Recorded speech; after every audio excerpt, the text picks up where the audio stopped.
First session, some fundamental concepts, business IT alignment, digital transformation. This business IT alignment gave the different layers within it. The chaos report from the Standish group to set the scene and to say why it's important that you as managers actually study informatics. Then in the second lecture, we went into the different types of IT systems, enterprise systems in particular. So we looked at how we could give it another shot. We looked at how we could classify certain IT systems. It's okay. Okay, and now I'll leave it. So we looked at different ways to classify IT systems. We had the horizontal typology, the vertical typology. We looked at some management challenges. We had this very important functional fit analysis that we said, well, be careful if you want to customize existing IT systems because there are a lot of risks, a lot of customizations that come with it, and only do it if you really think that it enables you to get a competitive advantage.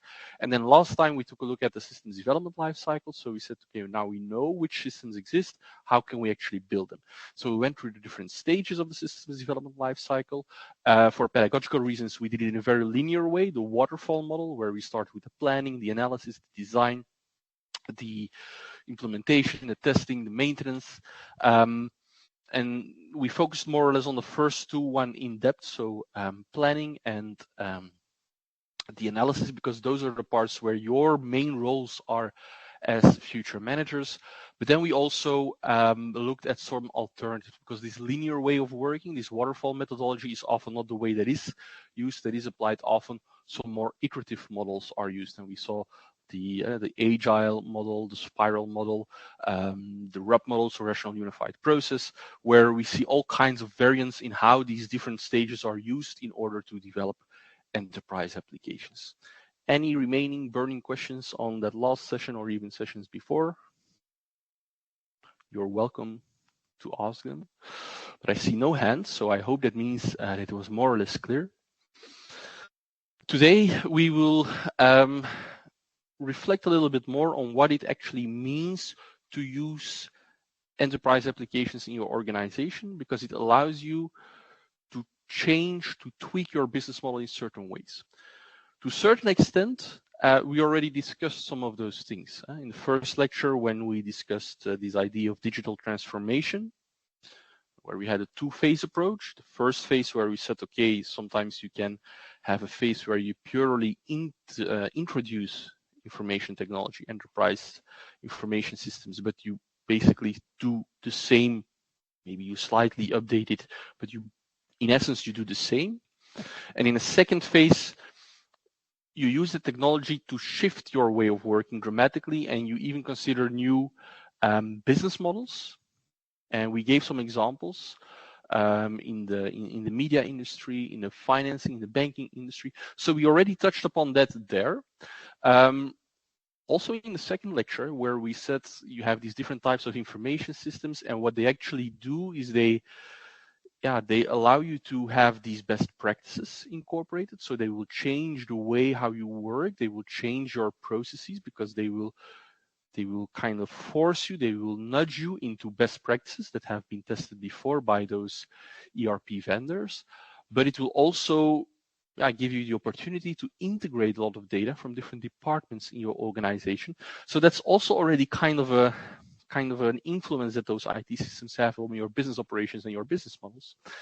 And also last time, you might recall that in that analysis phase, you said, well, if you are mapping the requirements of an IT system and you have all these models and these techniques, of which we will see some in the future, if you apply them and you start mapping the requirements of your system, then sometimes you see that the way how your company is currently working is not the optimal one.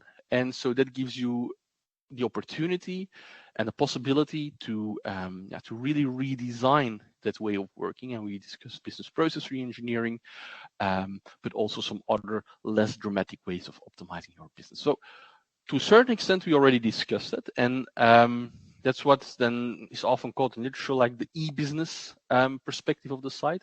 It's using information technology and mostly also internet-related technologies to run your business, to optimize your business.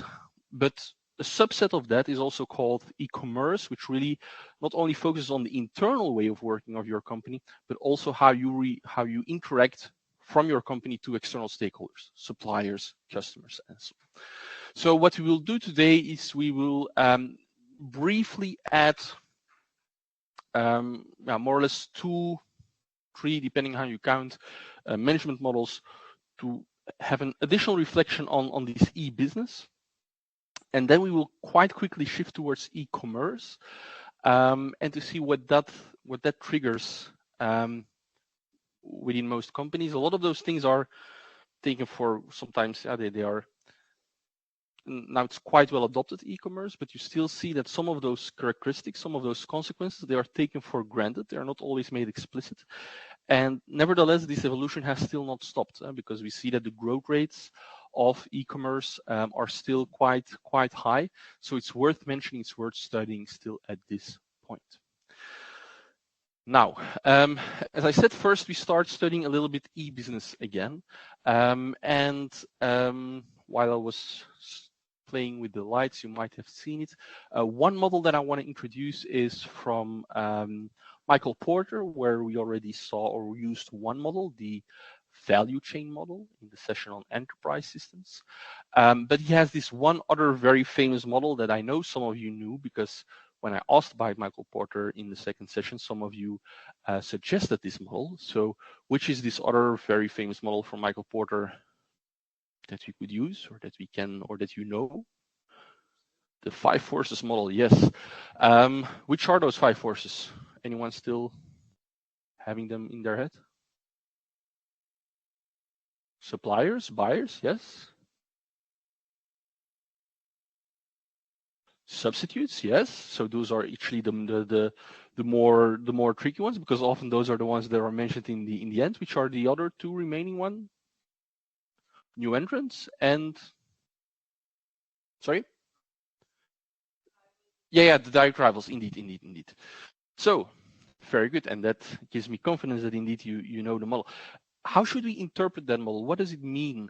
Because okay, Porter says in most industries, so if you don't look just at the level of a company, which we did with the value chain model, here we look at industry level. But what does it mean? What does it tell us? How should we interpret these 5 forces?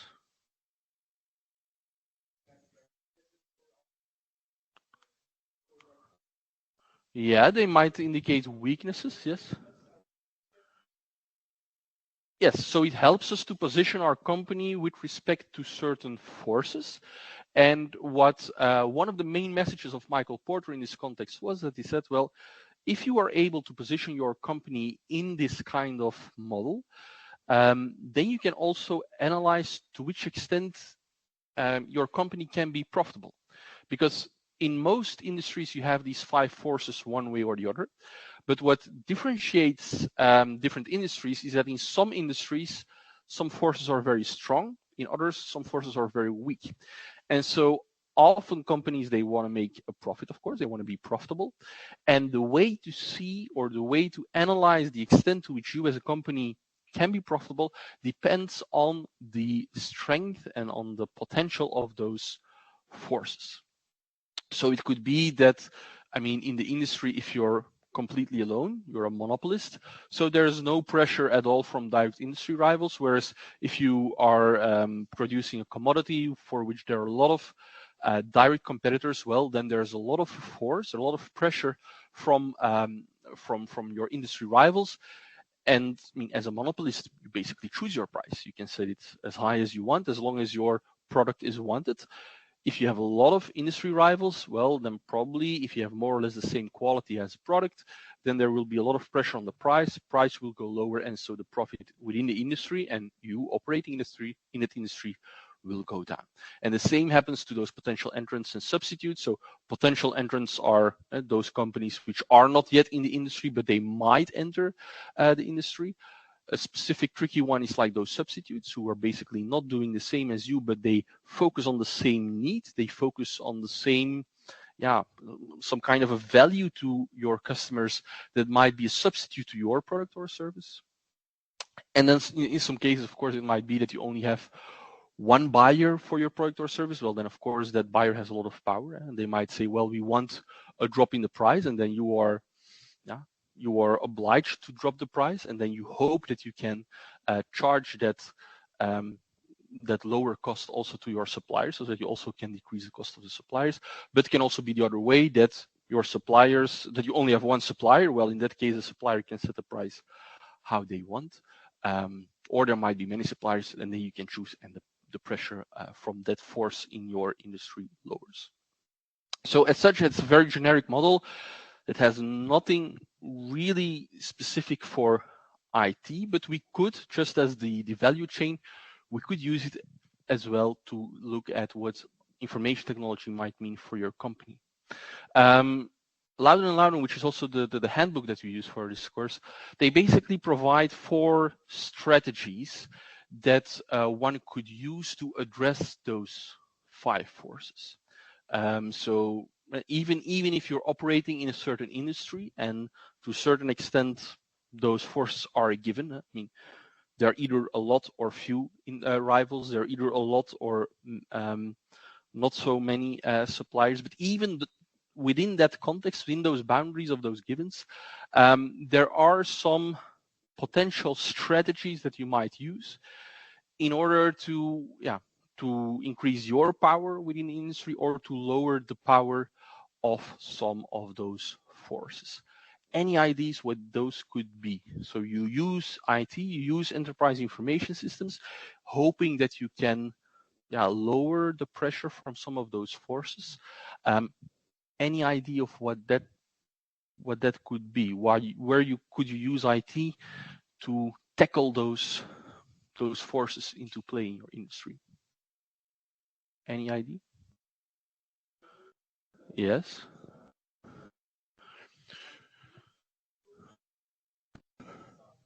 Yeah, that's a very good one. So a first way that's often used, or that's often suggested, where you can use IT for in that competitive forces model, is you can use information technology. You were saying efficiency, but that's very much related to automating things and lowering your costs. I've just mentioned, well, if you have a lot of industry rivals, well, then probably they might compete a lot on the price. Hence, you need to lower your costs in order to still be able to have a profit at a lower price. But even with buyers and suppliers, if you can make your services or your products, if you can deliver them in a more efficient way, if you can lower your costs, if you can automate certain things, which is something where information technology is very, very powerful at, then of course you can address one of those powers. So one way that in literature often IT suggested to provide you kind of an advantage in an industry is by automating certain products or services. And for instance, Walmart was well known as one of the largest companies in the world, but also one of the first movers to very intensively integrate information systems in their operations. For instance, in their whole logistics process, where they said, well, as soon as a customer goes to the counter, then it is scanned, then we will keep that record, we will track the fact that that product has been sold. Once we have enough products, we will actually group all those products and we'll place an order to our supplier, and then the supplier can check whether they and when they can fulfill that order. And that leads to a lot of advantages, which will allow you to lower your costs. Storage costs, making sure that you always have a stock. Actually, you can also monitor the different regions as a retailer. Where do we have a lot of demand, less demand, and manage basically your stock based on the region. So that's a very first good strategy which you could use to position yourself better among those forces. Another suggestion? There are no wrong answers. No? Yeah, please go ahead. Yes. Yes, indeed, very good. And so, whereas here with automation, we were mostly trying to make sure that we cope with our industry rivals, maybe potential entrants, maybe substitutes, like to make sure that we are very efficient, and then it's more difficult for them to enter the market. Another way of dealing with it might be with really strengthening the relationship on the one hand with your customers, on the other hand with your supplier. Also there we already saw some examples actually in session 2. In session 2, I said, well, look at one of those types of enterprise information systems that we have.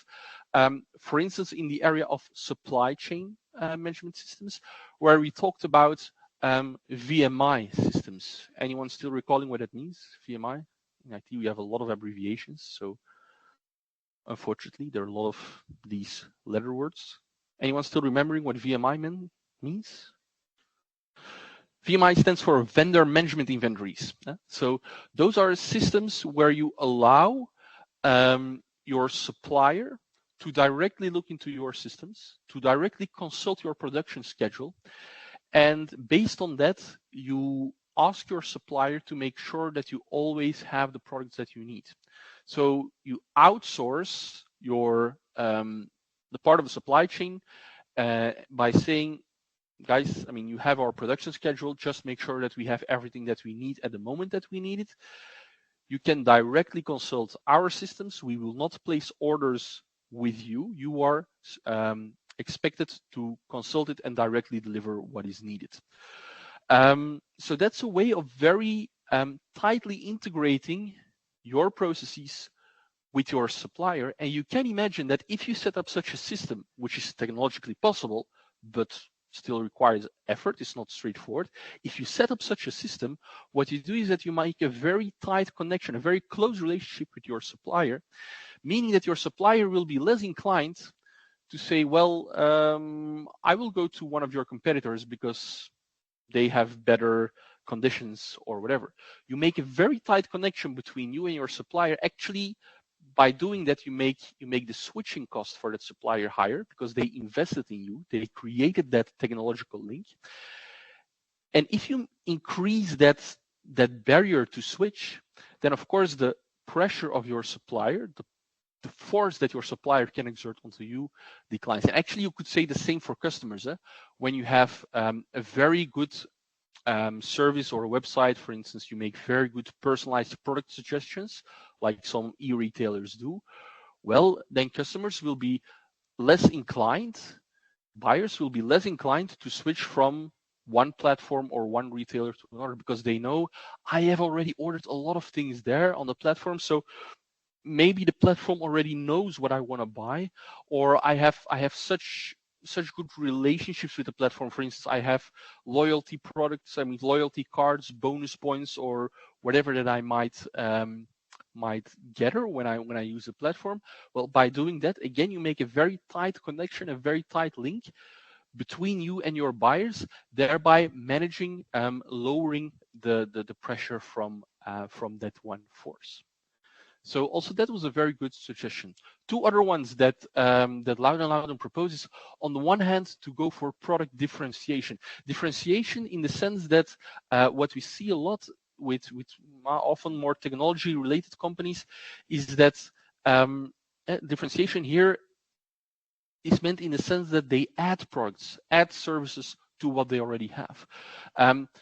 Google, for instance, now part of I forget the name, but Google started as like purely a search engine. So they started with that. Of course, there were a lot of competitors, and what they said was, well, we will not only provide search engine, which is still driving their revenues and still driving their profit, but we will add a lot of additional service to that. Google Maps, but then they also went with a mail service and with an office suite and with other all nice products. And one of the reasons to do that was that, well, for a lot of those products, they don't charge anything. So they don't really make a profit out of that. But of course, by differentiating themselves, by making sure, well, if you go to Google and you have a Google profile, then you cannot only search, you can also have our Google Maps, and you can also have the email, and you can have these other products. We make ourselves, we differentiate ourselves a little bit from the competitors.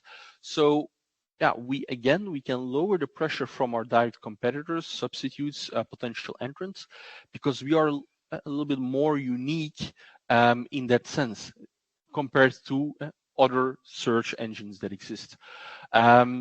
The same is true for eBay. When they were operating at a certain point in time, they acquired PayPal. Also, Dell and some other companies, they try to do that, for instance, by having mass customization. They said, well, we will we will sell our product, we will sell our service in a very customized way, in something that customers cannot get somewhere else. We allow them, for instance, to have many configurations of the same product, and that gives them something unique. That gives them something which they cannot find somewhere else. So also that can be seen as a unique way of being perceived in the market, and thereby coping with those forces.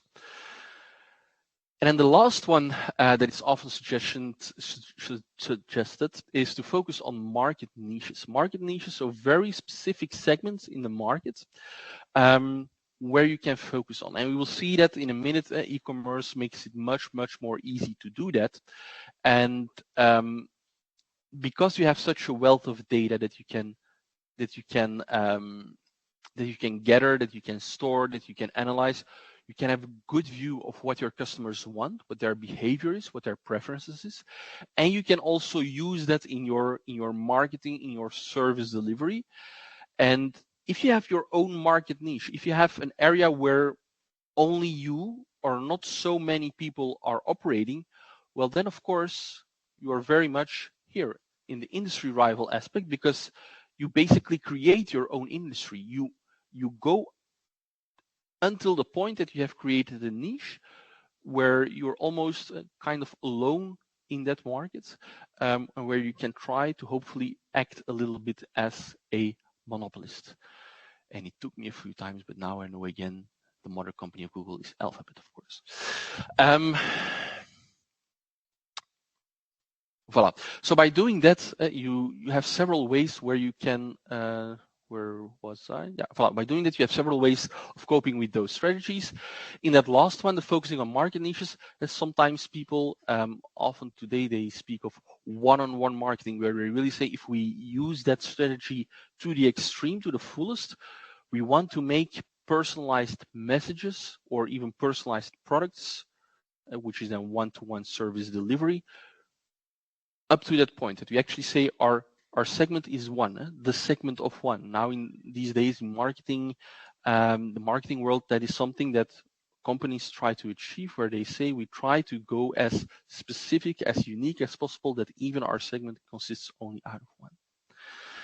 And those are 4 strategies that we can actually interpret in the context of those 5 forces, which would not be able to be used, those strategies, without the use of enterprise IT systems. So that's the first way to reflect a little bit on how you can use those strategies in that model that you already knew. Other management theory, which basically then consists out of two theories. Last few years that I asked about this, not a lot of students knew this theory already, so I will briefly explain it to you, unless you raise your hand in the middle of my discussion and you say we already know it, then I stop and I switch or I skip a few slides. But these are also 2 well-known concepts within organization theory and in management. The first one is transaction cost theory. The transaction cost theory is a theory within management and organization studies that says that one thing that organizations always try to do is to lower their transaction costs. Transaction cost is about minimizing transaction costs. And then, of course, we need to know what are transaction costs. Transaction costs are the costs for buying a product or service on the market. What are those costs? That are the costs that you need to be able to look for a supplier, to setting up communications, to negotiate with that supplier. So each time that you need to buy something, that you need to go in the market and do a transaction, it has a certain cost, and the transaction cost theory says normally an organization will try to lower that. And how can you do that? Well, one way of lowering that is by becoming bigger. Because if you become bigger, if you have this vertical integration as a company, if you acquire your own suppliers, if you become bigger and bigger, then of course, you should not do those transactions anymore because it's already within your company.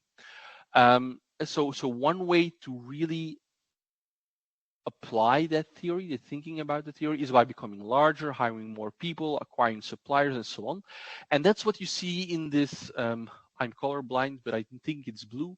What you see in the blue line here at T1, this relationship between the firm size on the horizontal axis and the transaction cost on the vertical one, which translates that theory in a graphical form. So you see one way to lower the transaction cost is by becoming bigger. The bigger you become as a company, to lower your transaction costs.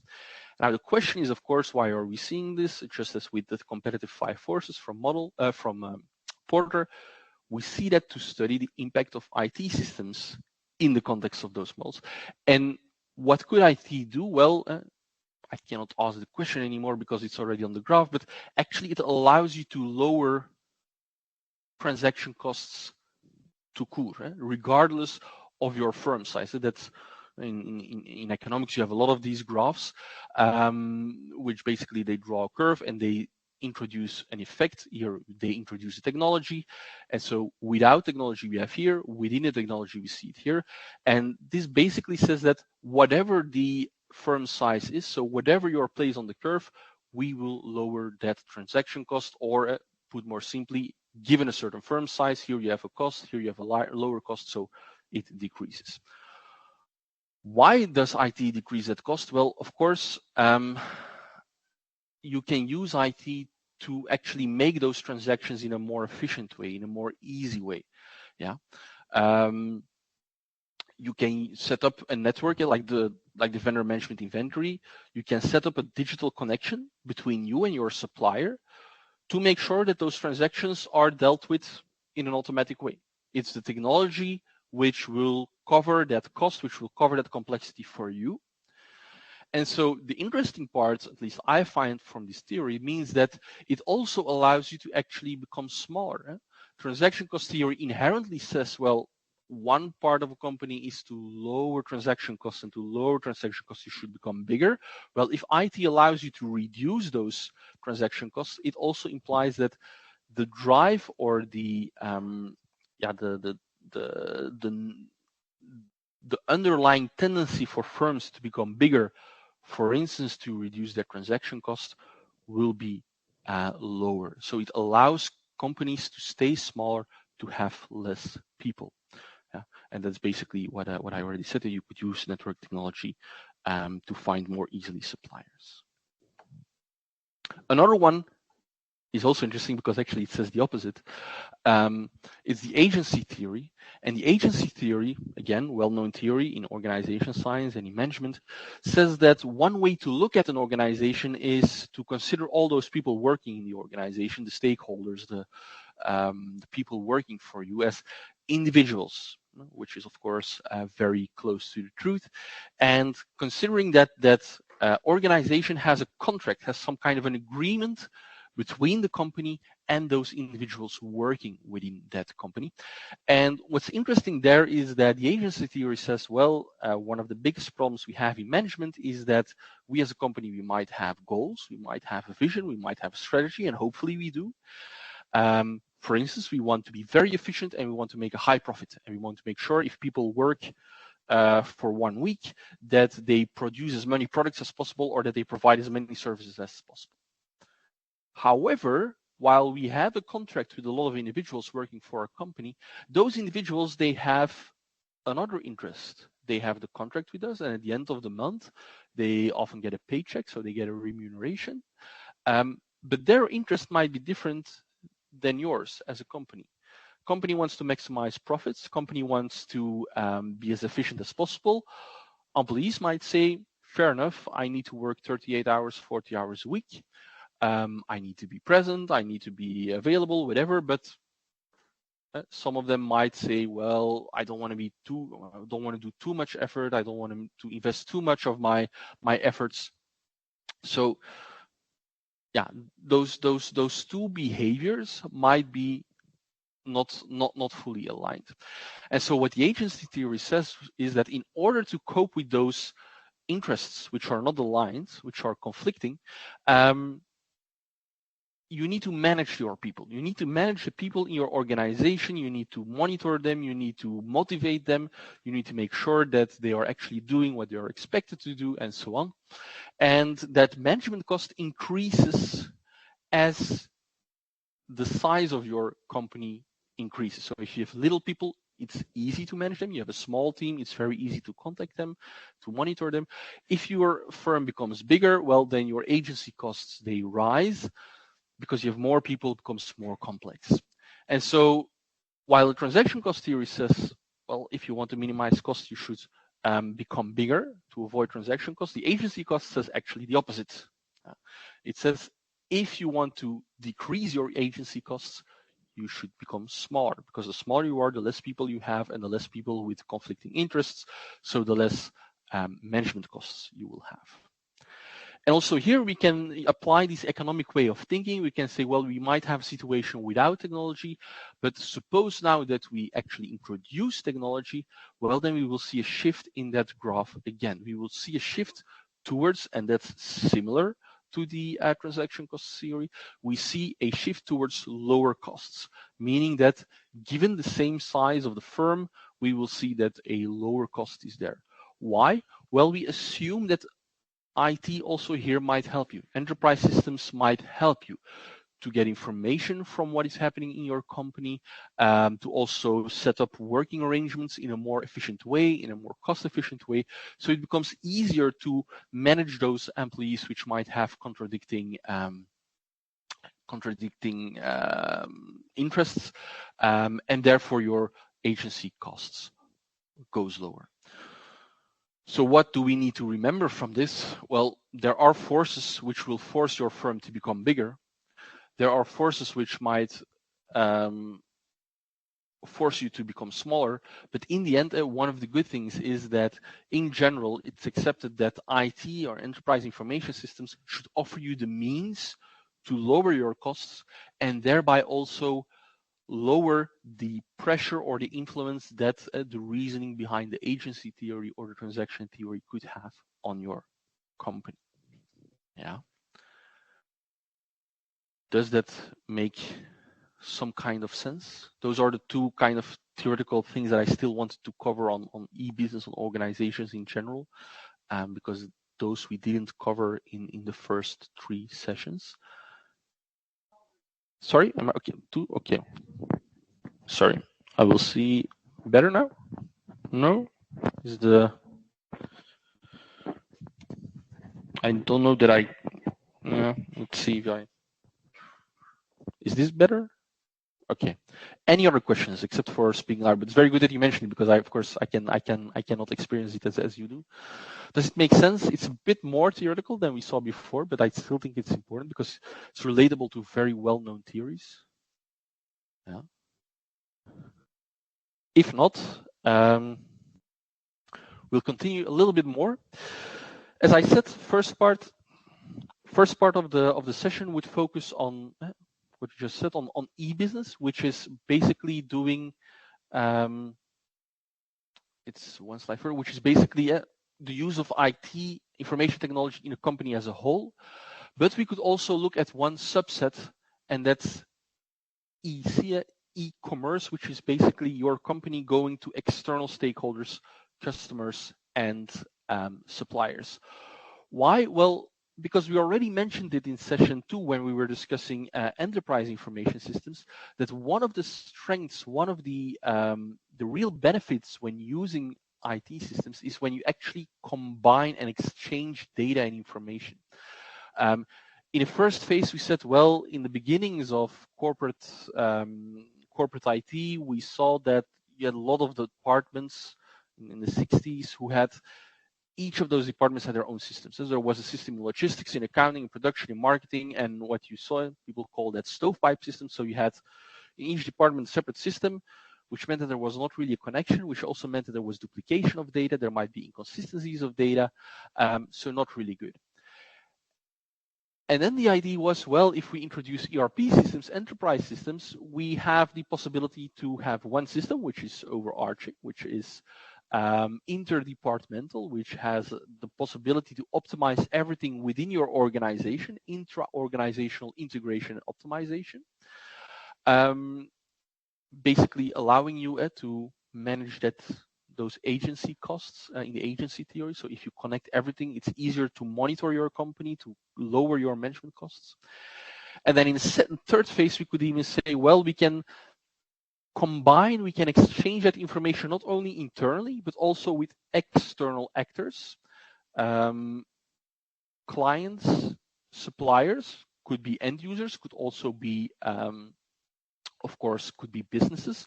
We discussed EDI, electronic data interchange, EFT, XBRL, the extensible business reporting language.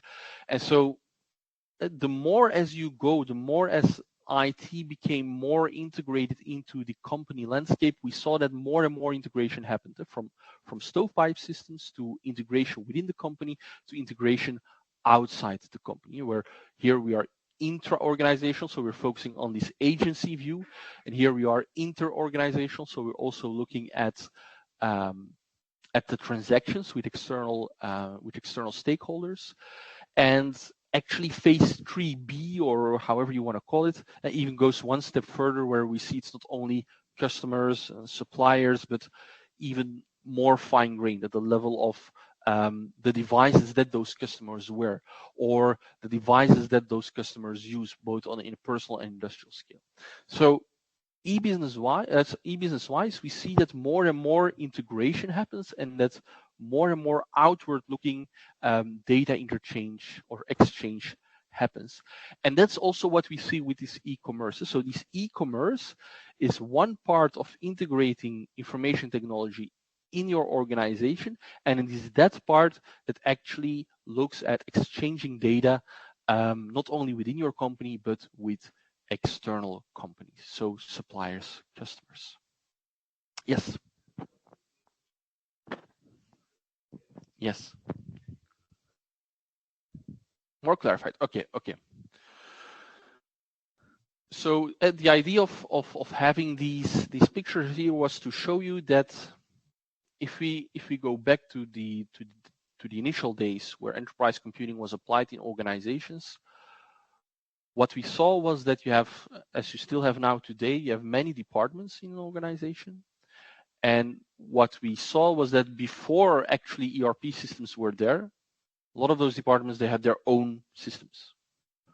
Not optimal, not integrated, data which is dispersed, data which is not consistent or not necessarily consistent, very isolated information. That was a starting point in the 60s. There was someone in the logistics department starting their own applications, someone in the accounting department, someone in the production department. Now, one of the benefits or one of the efficiency gains you can have by using enterprise IT is by exchanging data, because where is software quite good at? It's at storing data, processing data, doing things with data. And so in the first phase, in the 80s, 90s, you saw that instead of having separated systems in those departments, that these enterprise resource planning systems came up, which we discussed in session 2. And the goal was there to have the two big advantages, if you recall. One was best practices, the other one was integration, to make sure that we exchange information, and that it might be that it's not because someone in the logistics department lowers their costs. Well, it might have a huge increase of costs in production. So by integrating everything into one system, we can make sure that we do not have only local optimization, but also global optimization. So that was the first trend that we saw. Instead of having separate systems, we have an integrated system. And what does that mean? That means that we are exchanging information between the different departments in an organization.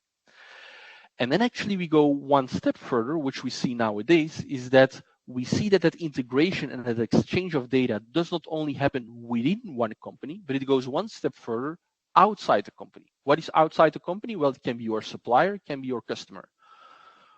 Supplier is usually a company. Customer can be an end user, but can also be another company who uses your service or who takes your product and takes it further. So we see basically the same thing happening. Things which were separated are now connected and interchanging data. Here again, we see the supplier and the buyer. They are not in the picture. Here they are in the picture. So we increase the integration, we increase the exchange of data between our suppliers and our customers. And the double arrow is actually to say that it used to be very standard in the first phase, where you just had a connection with, for instance, your supplier's warehouse. But now we see that that integration becomes ever more tighter, ever more intense, in the sense that now sometimes companies can gather data from people's wearing smartwatches, with having all kinds of monitoring devices on themselves. They have smartphones, they have laptops with them, they use apps, and so a lot of personalized data can be used. So that data capturing and that data exchange only becomes more intensive. And we also see it on the other side, where sometimes companies I mean, on the other side, in industrial context, where you see that companies who sell a certain machine, well, they will still be able to monitor that machine at machine level to see, is there any defect, is there any maintenance required, and so on. So the idea of those pictures is that we see, as from the 60s until now, we saw that more and more and more those systems enabled data integration and exchange, first internal, then to other external stakeholders. And that's basically the same as what we see. It's in that trend that it makes sense to consider e-commerce, in the sense that also e-commerce is opening up your systems, not only for your own company, but actually also for your customers. You try to make the connection with your customers through using IT in your environment, or in your business model, because you allow them, for instance, to order a product on your website. You allow them to place an order, get something delivered, to make a certain request, to interact with you. Yeah? And so that's a little bit the way, or one way you could look at e-commerce, which is now could be considered as like the end of this evolution, where we have more and more and more integration and interaction with external parties in our company, up to the level of customers, and which is still not finished, which is still ongoing, and now it's quite well adopted. Most people actually use e-commerce, but we see it still intensifying as we go through. Yeah, make sense? Okay, voila, very good. And I said it's not finished yet, because if we look at some of those drafts, those market research, we see that, well, it took off here in around internet became commercially available in Europe around 1995. So we see that there was some adoption, but actually we see that the real adoption rate, or the real adoption increase, it became more steep, this curve, as of 2005, 2010, where we see that these revenues coming from e-commerce are steeply declining. Of course, it's US dollars here, but you get the same picture if you apply it in euros. And those percentages of increase are still quite high. They're still above the 20% per year, which means that a lot of people take nowadays e-commerce for granted, but it's still an evolution that's ongoing and that is evolving. Because normally when you would expect, okay, the evolution is done, we are there at a standstill, you would expect this graph only to increase with GDP growth and inflation and so on. But we see that the growth is much more intense, at 20-30% per year, which is huge. So this is still something where companies should pay a lot of attention to. Let's check. We're 50 minutes. Okay, let's be democratic. Do you want already a break, or do we continue a little bit and hope to finish sooner? Who wants to break now? One person, two persons. That's the minority. Sorry. If you want, you can go out and come back. No worries. So let's look at some typical properties of those e-commerce markets. We will look at some properties. We will look at what it means for the e-marketplace, and then we will have some case studies to make it less theoretical and more practical.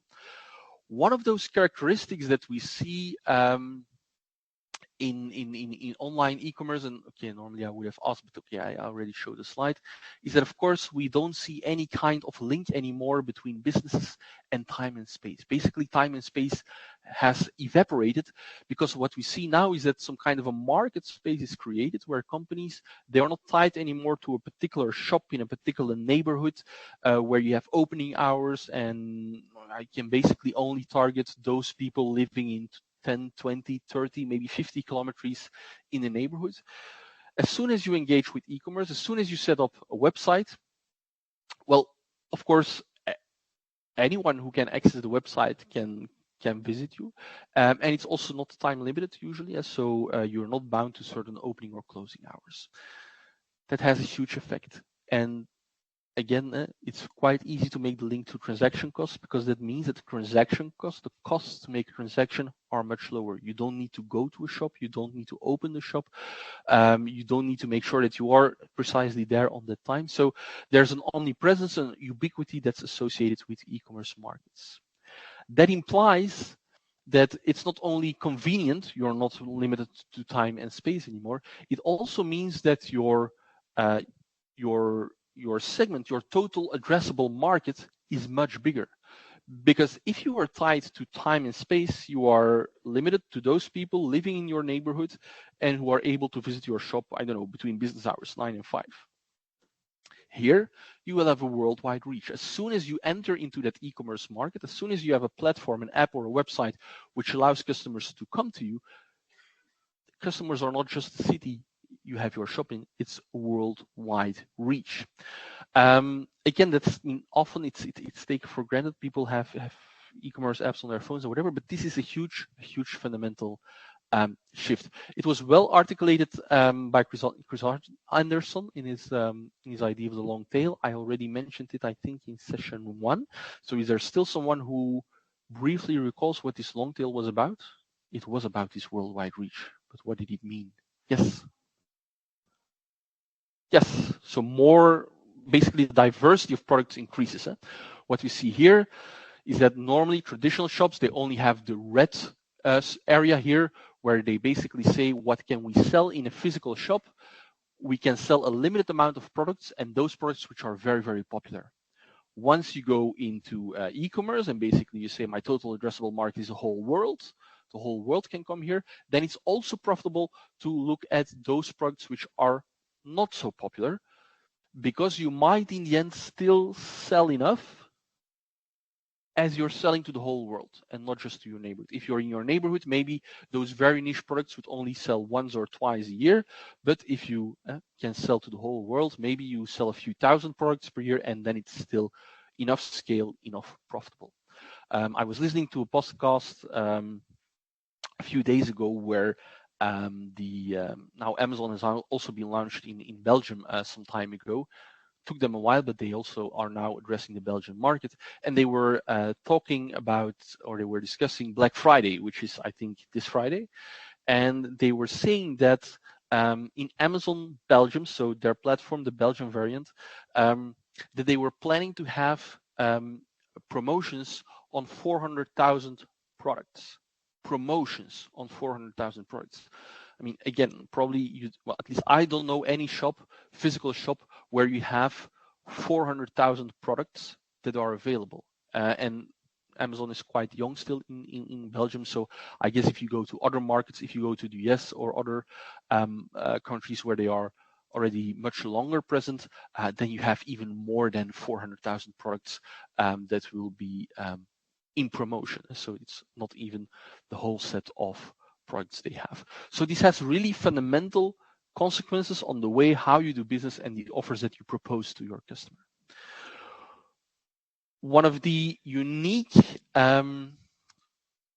ways of doing e-commerce is also the fact that you can rely on universal standards. Again, this is something that not a lot of people they actually realize it, but in a lot of technologies you have different standards. You have standard A, B, and C, and then like even the power that we get from like to plug our electronic devices in.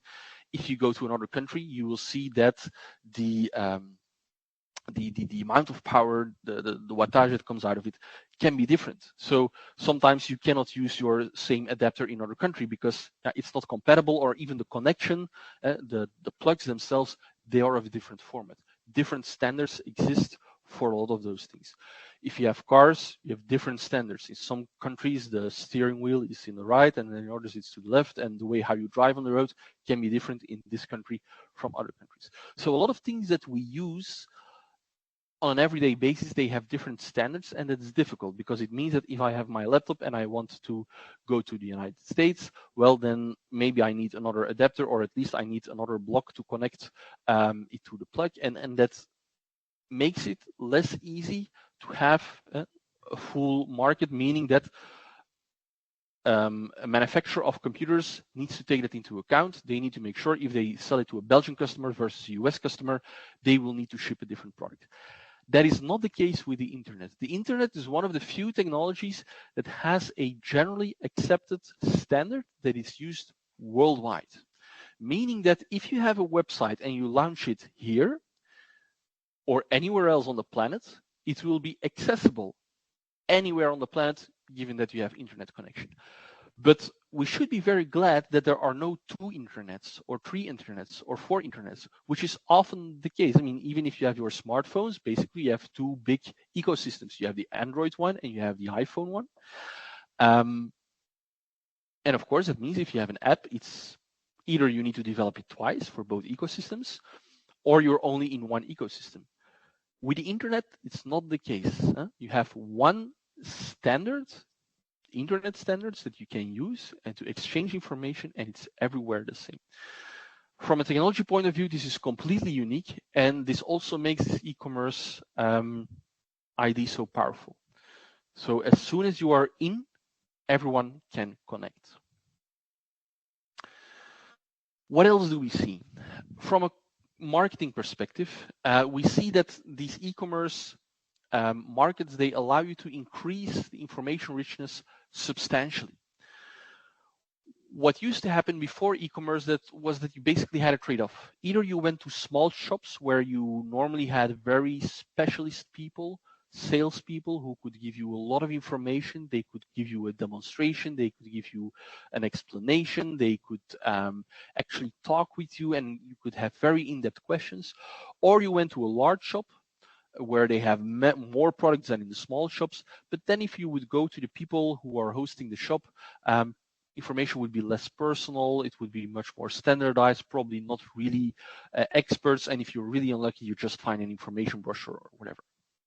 What we see is that on those online channels in e-commerce, we see the possibility to combine both, that the trade-off disappears a little bit, that you can still offer the richness of small shops. So you can have videos, you can have a text explaining a little bit how things work, you can have audio guided instructions and so on.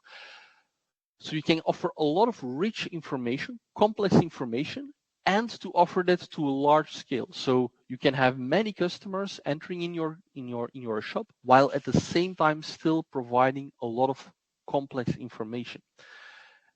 That's also something that's important to know, and which was not possible before. It also allows you to be more interactive, in the sense that whereas normally, again, if you wanted to address a big audience, what you do is you have big stores, or you make an advertisement on TV or on radio, and so you have one big message that you send out to the whole broader public, and it's unidirectional. You communicate to the consumer, and that's it. You almost never get feedback. You almost never get any kind of interaction with your customers.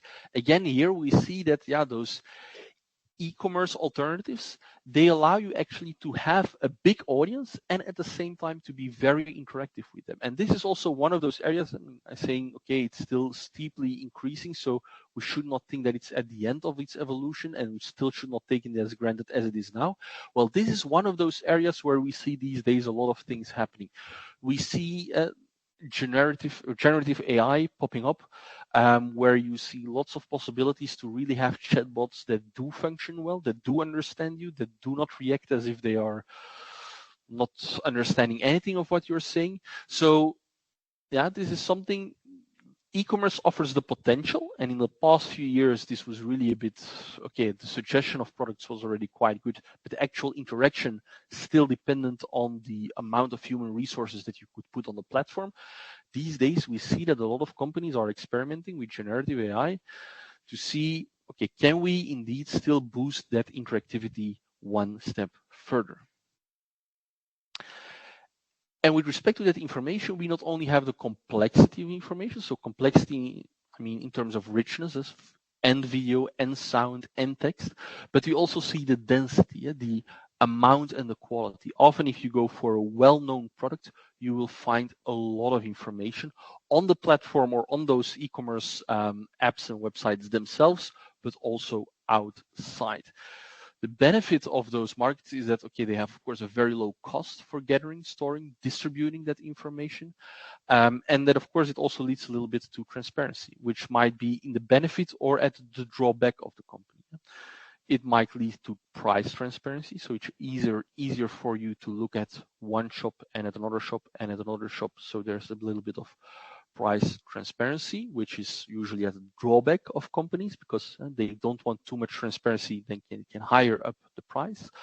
Or you can also say, well, it allows you to differentiate the price a little bit. Depending on the market niche you're talking to, depending on the country you are targeting, you might tune in a different price, and so that might be in the benefit of a company. Yeah. Some examples which you, of course, you all know, but on Amazon often you have, or on other online retailers, you have these suggestions. People who bought item A, they also want to probably buy item B. You see those chatbots, those interactive tools, which used to be very crappy, which now have the potential to become much, much better. You have a lot of product reviews, movies, where people explain how a certain product works.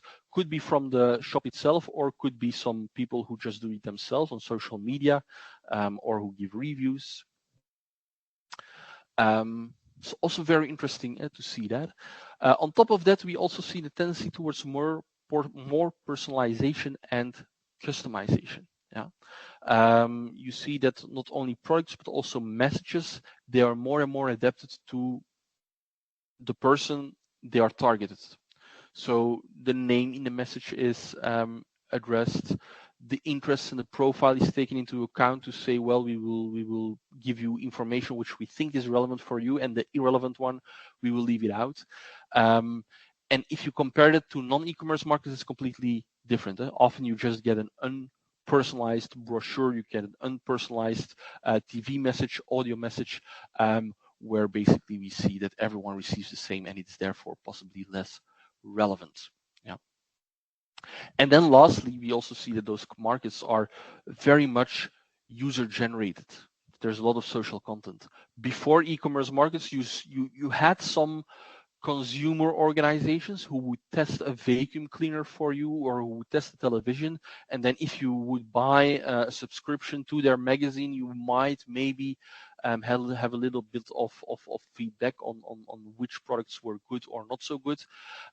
We see that has totally shifted in this e-commerce market, where there's a lot of user-generated and social content. So people with their social accounts on Instagram, on Facebook, on Messenger, on TikTok, whatever, they can create their own text, their own video, their own audio. They can put it wherever they want. They can put it on their own social media. They can put it on all types of review websites, but they can put it available for the outside world. And so a lot of those characteristics, they go under, or they go along the same trend, meaning that instead of going from this one-to-many communication style, you go towards a many-to-many communication style, where it's not only you as a company who communicates to many consumers. No, it's basically all consumers, all potential consumers who can communicate their experience to the outside world, but they can also communicate with you as a company. So we move very much from this mass information model towards more personalized information. And so whereas normally a lot of people, they quite easily agree with those two. Most people, they kind of know that indeed e-commerce markets, they're worldwide, they're omnipresent. They're almost not aware of this unique given of universal standards. It's very unique, so you should cherish it as an organization.